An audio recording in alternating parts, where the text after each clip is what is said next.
Last week, I finished playing a Super Nintendo title called Conplus. It had been frustrating me since childhood, and it was an unusual game for several reasons. First, with a copyright date of 1998, it was one of the last games released for the console. More noticeably, there was a tiny glass bubble on the front of the cartridge that made it stand out from the other games in my collection. Last, and most importantly, the game had literally no online presence. No fan sites, no ROMs, not even a mention. The company that made it, Infinite Cycle Limited, was a complete non-entity as well.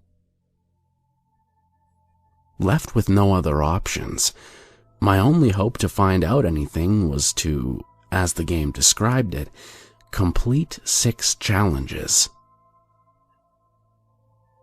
Conplus was a sort of variety pack, a dozen small games on a single cartridge.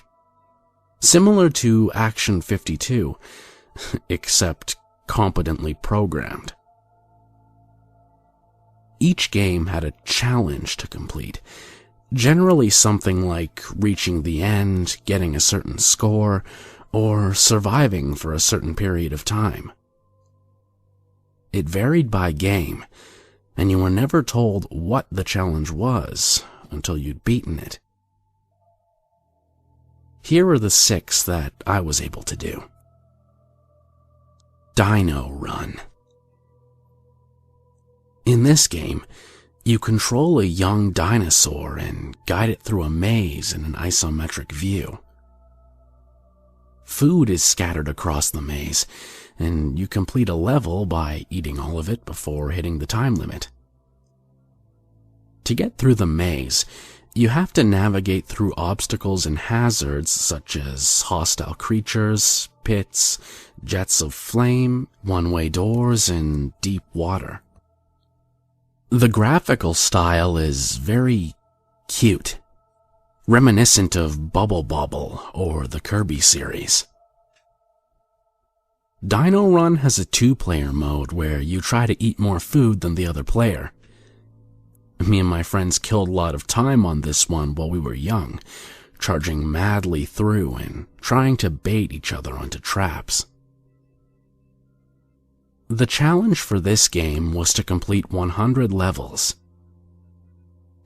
There was no save option, and the later mazes were extremely unforgiving, but you could restart from your current level no matter how many times you died.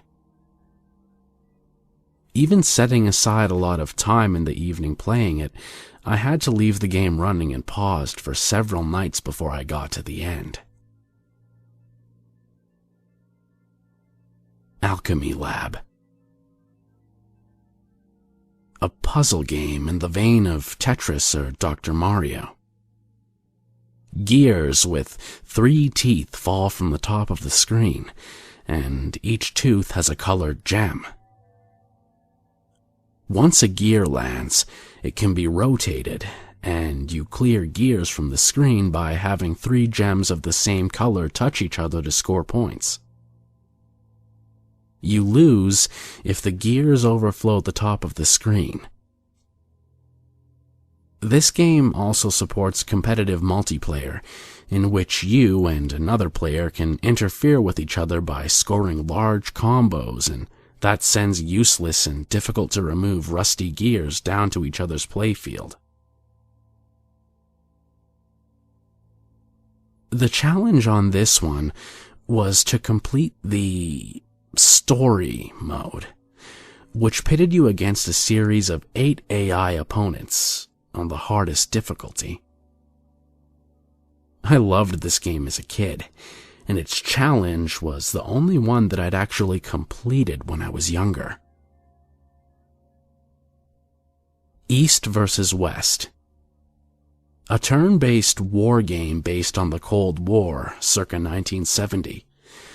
the player could choose to play either NATO or the Warsaw Pact in a fight for control of the entire world.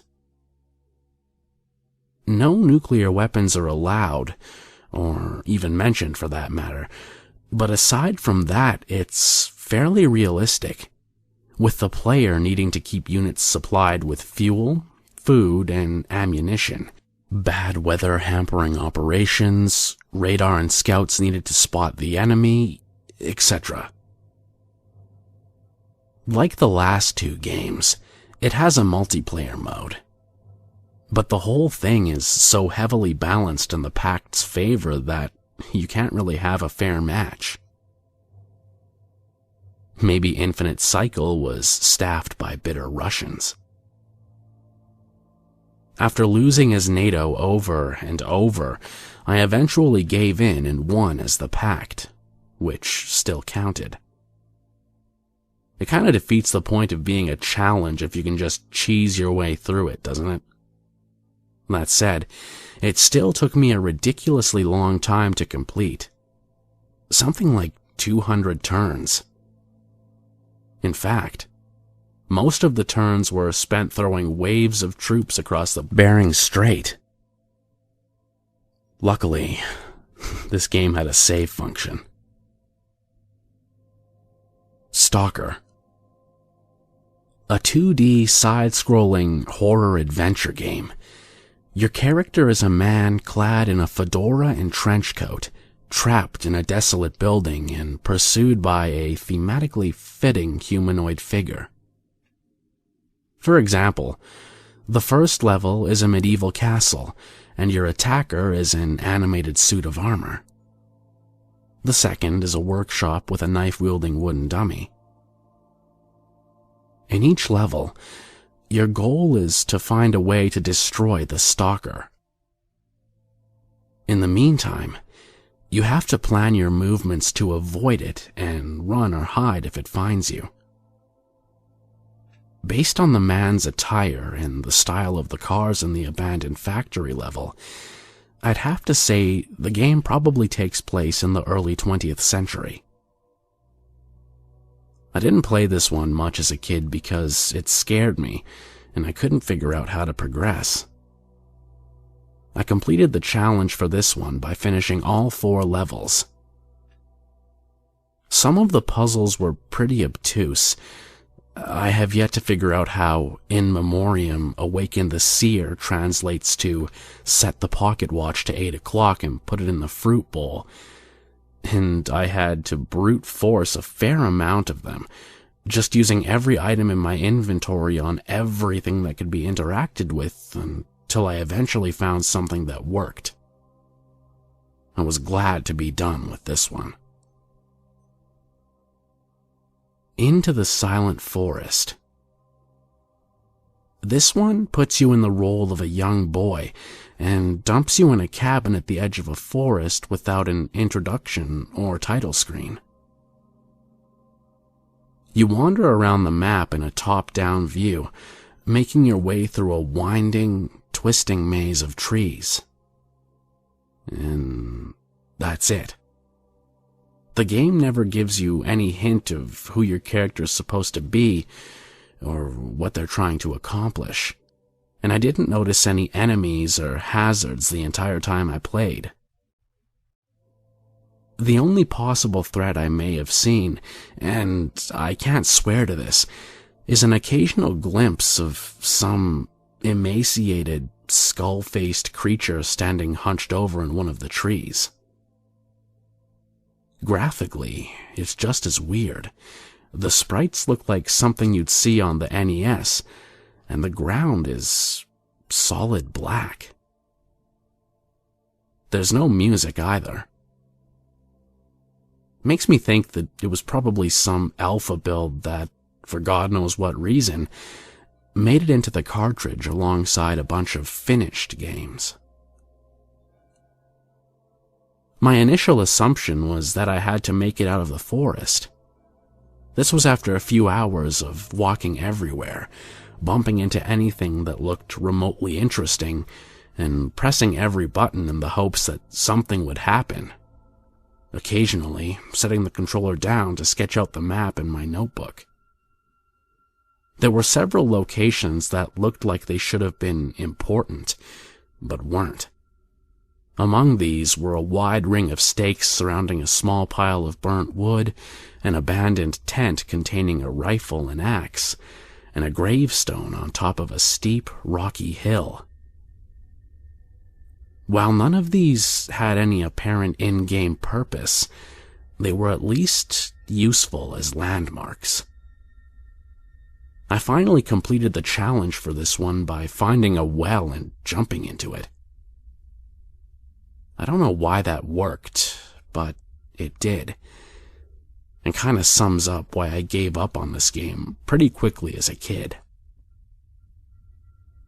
Dark Waters.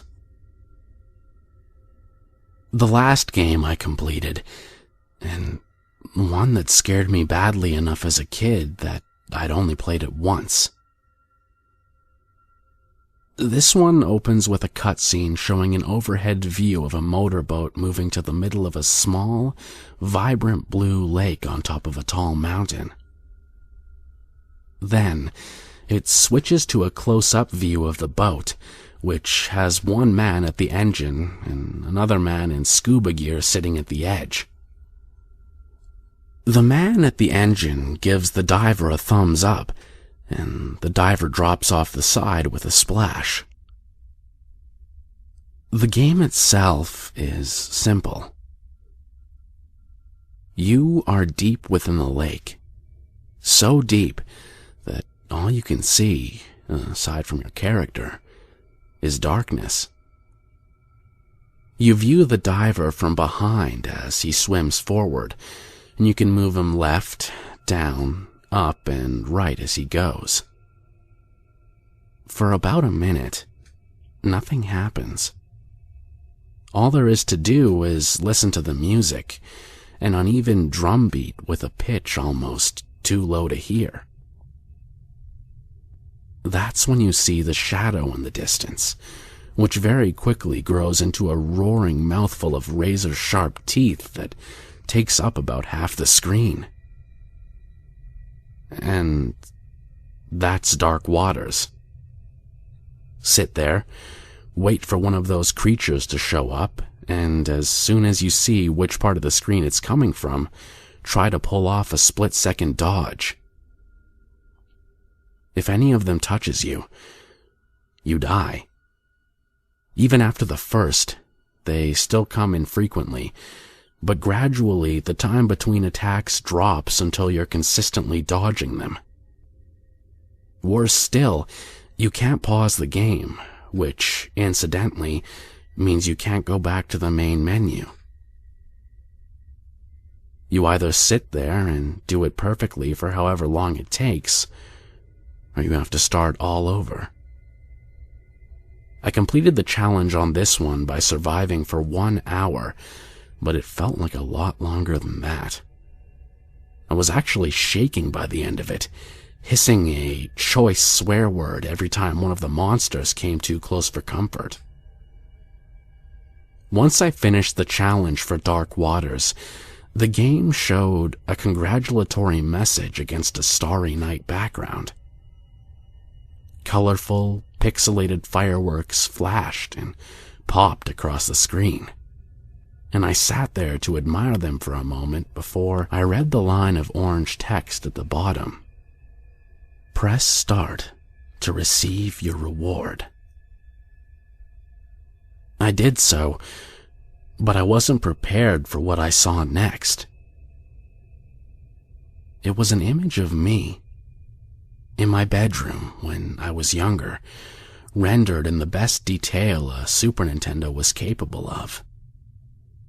My younger self, sporting a goofy grin, sitting on a tan-carpeted floor and back against a bed, holding a controller while sunlight bled around a shadow in the curtains.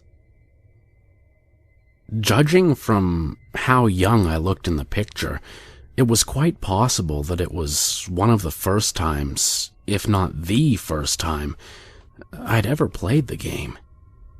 And judging by the angle, It looked like the picture had been taken from the console itself. I'll admit, I jumped a little when I realized what I was looking at. Once I'd calmed down, I scooted over to my entertainment center and looked over the console. Then, my eye was drawn to the strange glass bubble in the cartridge. And it all made sense. That was the camera. The manufacturer had put it in there. It took a picture of me at some point while I was playing and saved it to show it to me when I earned the right to see it. It made sense. If they could put a camera in a Game Boy cartridge, why not in a Super Nintendo one? I laughed. I mean, it was a neat idea. Getting back to where I'd been sitting, I took one last chance to marvel at the bit of technical wizardry. But when I did, that was the moment I decided I never wanted anything to do with this game again. You see, what I'd taken to be a shadow on one of the curtains wasn't really a shadow at all. It was the outline of an emaciated, skull-faced creature.